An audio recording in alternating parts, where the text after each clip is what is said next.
배서정이 우리를 사수로서 엄하게 가르치는 것이 아니라 인간적으로 싫어하는 게 분명하다는 확신을 하게 된 날이 있었다. 우리가 만든 두 번째 잡지가 출간됐을 무렵 출판 디자인 페어에 매거진 C 단독 부스를 연다는 소식을 들었다. 전국 각지의 잡지사와 독립 출판사 등이 모이는 꽤 커다란 자리였다. 우리 회사에서도 1년 중 가장 중요하게 여기는 행사라 했고 때문에 이것저것 챙길 게 많았다. 행사 나흘 전부터 부산하게 사무실에서 짐을 싼 우리는 당일에 가장 먼저 행사장에 도착했다. 운송업체에서 부려놓고 간 박스들 앞에서 황은채와 나는 망연해졌다. 다른 출판사 관계자들은 모두 삼삼오오 모여 분주하게 일하고 있었다. 선배들에게 전화해보니 다들 취재가 있다며 우리끼리 먼저 행사 준비를 시작하라고 했다. 회의 시간에 일러준 대로 부스 외벽에 포스터를 붙이고 과월호를 진열해 놓으라고 덧붙였다. 고작 2명에서 이 많은 것들을 다 할 엄두가 나지 않았지만 그런 생각을 할 겨를도 없었다. 일단 황은채와 나는 미리 마련해둔 천을 테이블에 깔고 최신호를 눈에 띄게 깔아놓고 그 밑으로 유달리 판매고가 좋지 않았던 과월호들을 펼쳐놓았으며 페어 측에서 제공한 플라스틱 테이블의 다리 쪽에 포스터들을 이어붙였다. 미리 준비해온 광고물이며 굿즈들까지 부려놓고 나니 페어가 시작하는 10시 무렵이 되었다. 그제야 홍보팀 선배들이 하나둘 행사장의 모습을 드러냈다. 개장하자마자 생각보다 많은 사람들이 몰려들었고 도대체 어디서 이 사람들이 다 나타난 거지? 황은채와 나는 정신없이 유인물을 나눠주며 또 팔리지도 않는 과월호를 홍보하며 다른 선배들을 기다렸다. 배서정은 2시가 지나 부스에 도착했다. 그녀는 오자마자 가방을 턱 내려놓으며 우리에게 소리를 질렀다. 너네 지금 이걸 포스터라고 붙여놓은 거야? 쉴 새 없이 사람들이 밀려들고 있었지만 배서정의 눈에는 그것이 보이지 않는지 테이블 앞쪽에 주저앉아 우리가 붙여놓은 포스터를 떼기 시작했다. 나는 그녀의 옆에 어정쩡하게 서서 같이 포스터를 떼야 하나, 죄송하다고 고개를 푹 숙이고 있어야 하나 고민에 휩싸였다. 황은채는 부스에 몰린 사람들의 질문에 정신없이 대답을 하고 있었다. 갑자기 배서정이 악에 맞춰 소리를 질렀다. 황은채, 지금 웃음이 나와? 사람들이 너한테 웃어주니까 좋니?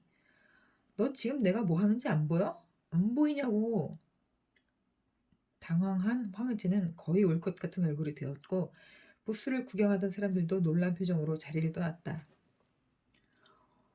홍보팀 직원들은 우리를 본체만체하며 딴청을 피우고 있었다. 나는 도대체 무슨 말을 어떻게 해야 할지 몰라서 이리저리 눈치를 살피다 결국 배서정이 떼다 남은 포스터를 모두 떼어놨다. 배서정은 다시 한숨을 쉬더니 우리에게 새 포스터를 가져오라고 했다. 배서정은 그걸 이리저리 대보며 가장 이상적인 각을 찾으려 노력했다. 배서정은 항상 오와 열 각에 집착했다. 그러더니 마침내 가장 적합한 구도를 찾은 듯 다시 정성껏 포스터를 붙였다. 우리가 붙인 것과 정확히 같은 형태로. 배서정은 포스터를 다 붙이기가 무섭게 나에게 냉랭한 목소리로 물었다. 네가 뭘 잘못했는지 말해봐. 네? 지금 몇 시야? 2시 30분이요. 매일 2시에 네가 할 일이 뭐지? 맞다. 트위터. 나는 고개를 꾸벅 숙이며 죄송합니다. 정신이 없었습니다. 대답을 했다. 배소정은 고개를 절레절레 저으며 요즘 애들은 정말 이라고 중얼거렸다. 이 난리통에도 트위터를 올리라는 말인가 하는 생각이 들기는 했지만 어쨌든 내 업무를 충실히 수행하지 못한 것은 사실이었으니까 더 할 말이 없었다. 나는 불편한 마음을 티내지 않기 위해 더 열심히 웃으며 부스를 찾는 손님을 맞이했다. 4시쯤부터 사람들이 마구잡이로 몰려들었다. 우리는 미리 준비한 앙케트며 과월호 판매를 이어나갔다. 편집장이 늦지막이 도착했고 마치 사찰단처럼 여기저기를 배회하며 우리 부스를 이리저리 품평했다. 배서정은 우리를 대할 때와는 사뭇 다른 싹싹한 태도로 편집장을 맞이했다. 황은채는 확실히 풀죽은 모습이었다. 애써 웃고 있기는 했지만 눈꼬리가 처진 것이 누가 봐도 지친 기색이 역력했다. 하긴 그런 말을 듣고도 괜찮을 수 있는 사람은 많지 않을 것이다. 오후 8시 행사가 끝난 후 우리는 모두 녹초가 된 채로 부스를 정리했다. 편집장은 책 몇 권을 대충 박스에 넣는 신용만 하더니 얼른 마무리하고 회식을 하러 가자고 했다. 그리고 뒤도 돌아보지 않고 부스 밖으로 걸어갔다. 나와 황은채는 눈빛 교환을 하며 무언의 욕을 주고받았다. 손바닥에 땀이 나도록 짐을 싸고 홍보팀 차량에 짐을 실었다. 황은채와 내가 회식 장소인 컨벤션 센터 인근의 중국집에 갔을 때에는 우리를 제외한 모든 직원들이 자리에 앉아있는 상태였다. 편집장은 여느 때처럼 우리 식구들의 근황을 묻는 말로 식사를 시작했다. 나와 황은채는 테이블에 놓인 젓가락과 간장 종지를 묵묵히 배분했다. 음식보다 맥주가 먼저 나오자 편집장이 건배를 제안했고 모두가 잔을 들었을 때 편집장은 뜬금없이 배소정의 어깨를 툭툭 두드리며 배수석이 오늘 아무것도 모르는 애들 데리고 혼자 일하느라 수고 많았다라고 말했다. 나는 마치 그런 그의 생각에 완벽히 동의하는 것처럼 고개를 끄덕였다.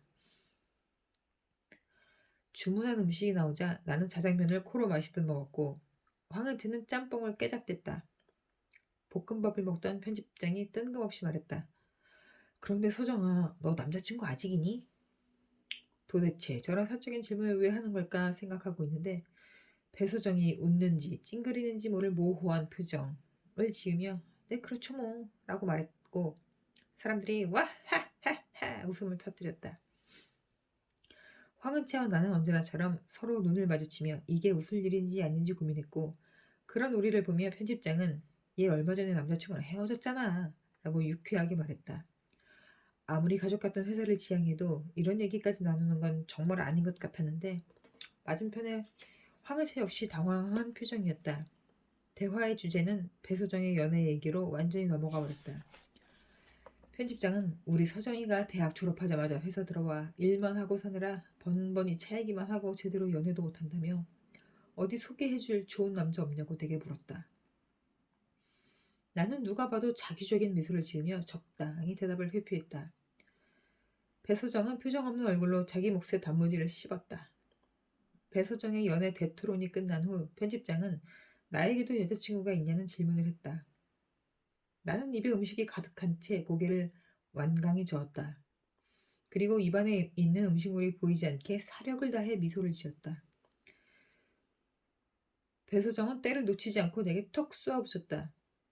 예전부터 말하려고 했는데 너 옷 입는 것 좀 신경 쓰고 다녀. 밖에 나가면 네가 우리 매거진을 대표하는 사람인데 명색이 에디터가 꼴이 그게 뭐니? 나는 갑작스러운 지적에 나도 모르게 소리를 내며 웃어버렸다. 기분이 나쁘거나 궁지 상황에서 웃음이 터져버리는 것은 나의 고질병이었다. 왜 웃니? 재밌어? 아니요, 그게 아니라 넌 왜 그렇게 맨날 조증 걸린 사람처럼 갑자기 웃니? 그런 물까? 하다 이젠 웃는 것 같고도 난리였다. 그러는 배소정 본인도 매일 보풀이 일어난 파란 스웨터만 입고 다니면서 그녀의 말에 따르면 다이칸 야마의 빈티지 숍에서 산 옷이라고 했다. 나는 더 이상 표정 관리가 되지 않아 빈 접시만 쳐다봤다. 방금 전까지 느꼈던 연민의 감정이 무색할 정도로 불쾌한 감정에 이뤘다. 그때 편집장이 검지로 자신의 잔을 툭툭 쳤다. 나는 그의 잔이 빈 것을 깨닫고 부랴부랴 맥주를 따랐다. 편집장은 특유의 인자한 미소를 지으며 나에게 물었다. 남준이는 형제 관계가 어떻게 돼? 아, 저는 혼자입니다. 역시 외동이구나. 나랑 친한 밴드 SRG? 거기 베이시스트도 외동인데 남준이랑 비슷해. 어떠신데요? 자기 세계가 강하고 돕고 다니고 뭐 그런 사람? 혼자 작업해야 하는 아티스트지. 그러니까 외동인 내가 조직 생활에 맞지 않는다는 의미였다. 술 한 잔 제대로 안 따라줬다고 이러는 걸까? 내가 별다른 대답을 하지 않자 편집장은 황은채에게도 가족 관계를 물었다. 언니 한 명이 있다고 하자 역시 막내라 그런지 응석이 심한 편인 것 같다는 얘기를 했다. 황은채의 얼굴이 살핏 굳어지는 게 보였다. 편집장은 이에 아랑곳하지 않고 황은채에게 남자친구가 있냐고 물었다. 배소정이 냉큼 끼어들었다. 얘 장난 아니에요. 카톡 프로필이 거의 러브장이잖아요. 라며 얘의 얼굴을 구기는 미소를 지었다. 근데 너 그렇게 다른 남자들한테 막 웃어주고 긴 머리 휘날리고 다니면 남자친구가 싫어하지 않니? 편집장의 질문에 황은채는 애매하게 웃으며 젓가락으로 다 먹은 짬뽕 국물을 휘휘 저을 따름이었다. 그날 황은채와 나는 끈끈한 무언가를 뒤집어 쓴 기분으로 집으로 돌아갔다.